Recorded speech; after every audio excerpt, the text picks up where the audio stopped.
Avec Jean-Paul Mopoko-Banda, notre invité aujourd'hui. Vous êtes avocat, chercheur, spécialiste des crimes de guerre dans la zone des Grands Lacs. Autant dire que c'est vraiment votre zone et votre thème de prédilection. Un mot d'abord sur les civils. Ces Hutus qui vivent actuellement dans l'Est du Congo. On a entendu beaucoup d'entre eux qui disent avoir peur de rentrer au Rwanda. Quelle est la réalité de l'accueil qu'ils reçoivent au Rwanda quand ils rentrent ? Ceux qui décident de rentrer.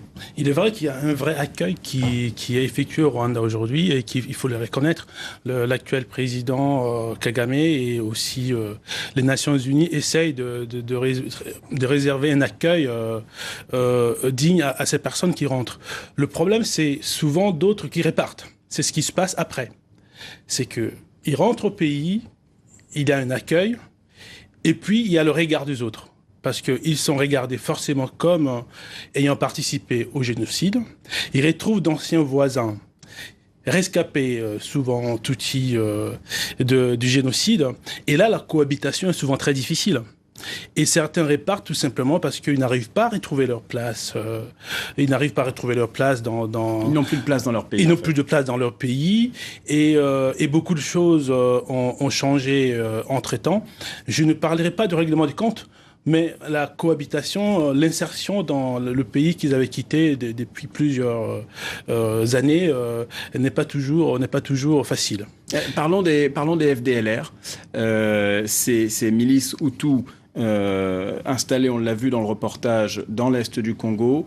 Que peut Kigali contre les FDLR ? On sait que le Rwanda traque les FDLR, mais le FDLR a ses quartiers généraux en dehors des frontières rwandaises. Oui. Alors officiellement, l'armée rwandaise dit traquer les FDLR.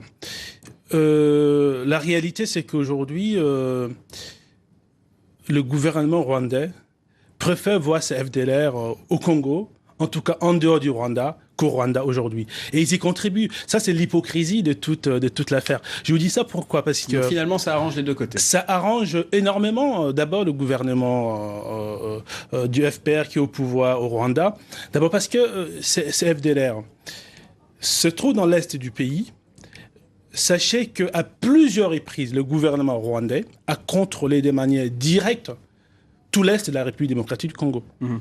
D'abord, entre 1997 et 2002, à l'époque, c'était une rébellion qu'on appelait le RCD Goma, qui était montée, fabriquée de toutes pièces par le Rwanda, qui contrôlait toute la zone.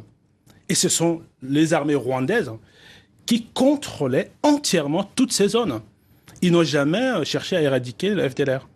Ils se sont plutôt livrés au pillage et à d'autres types d'activités. Donc le FDLR fait figure d'épouvantail, mais vous dites que finalement Kigali s'accommode fort bien de leur présence. Très bien, parce que ça donne un argument aussi à Kagame de dire voilà, j'ai besoin d'une armée pour pouvoir protéger le pays, parce que c'est l'ennemi idéal pour le gouvernement rwandais. C'est l'ennemi idéal, parce que si le régime de Kagame était une démocratie, ça se saurait.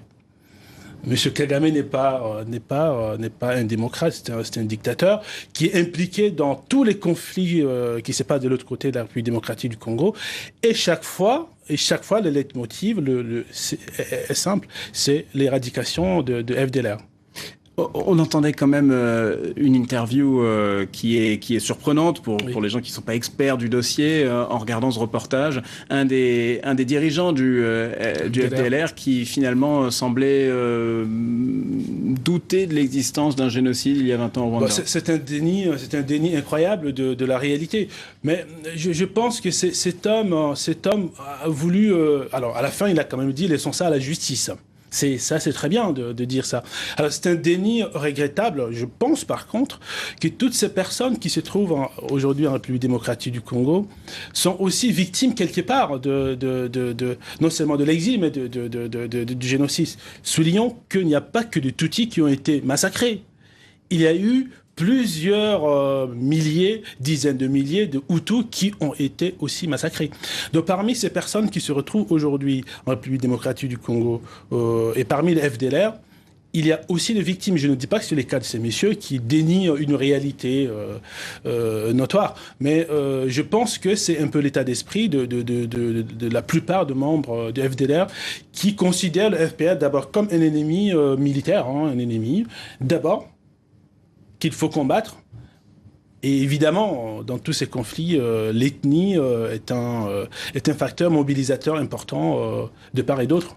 Qu'est-ce qu'on peut dire sur le rapport de force? Combien d'hommes en armes au sein du FDLR? Est-ce qu'on a une estimation? Le nombre varie énormément. Le nombre varie beaucoup. Et ça se compte en centaines, en milliers, en dizaines de milliers? Ça se compte en quelques milliers de personnes. Alors, ce qu'il faut savoir, c'est que le FDLR est composé quand même d'un attelage incroyable. Alors, on parle d'anciens militaires rwandais de l'armée d'avant le génocide qui composent ces forces. Il y a des anciennes milices Interahamwe, semble-t-il. Mais il faut dire aussi que quand on va faire un reportage avec le FDLR, on se rend compte que la plupart ont une vingtaine d'années, trentaine d'années, sont très jeunes.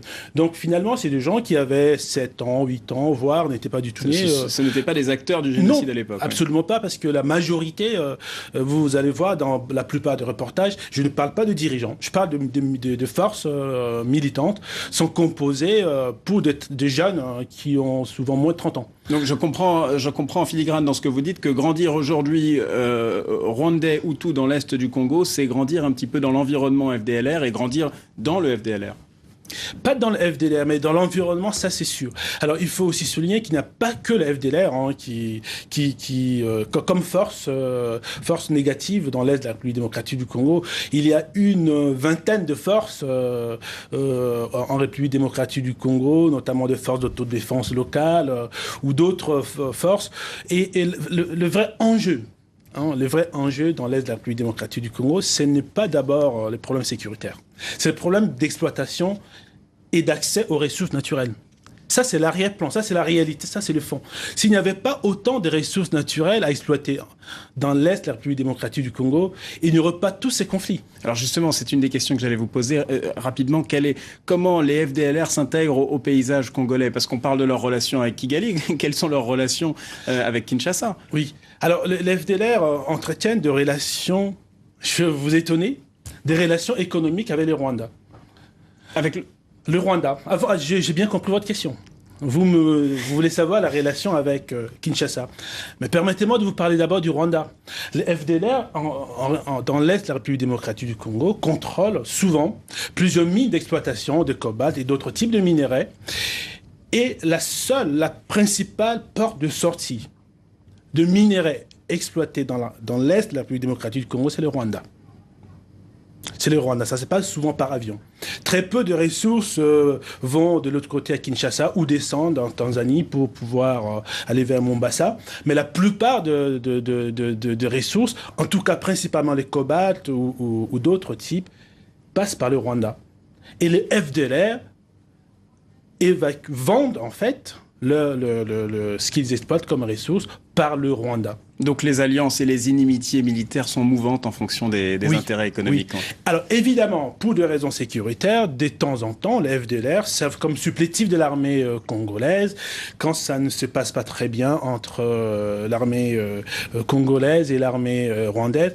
Mais la composition sécuritaire dans l'Est de la République démocratique du Congo est très complexe.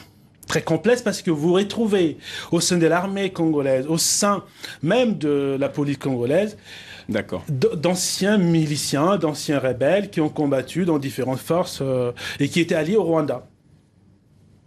Jean-Paul Mopoko-Banda, on pourrait effectivement en parler s'il fallait détailler toutes les alliances dans l'Est du Congo, ça pourrait nous prendre toute l'émission. Merci beaucoup de nous avoir rejoints sur le plateau de France 24. On va marquer une courte pause et puis on se retrouve dans quelques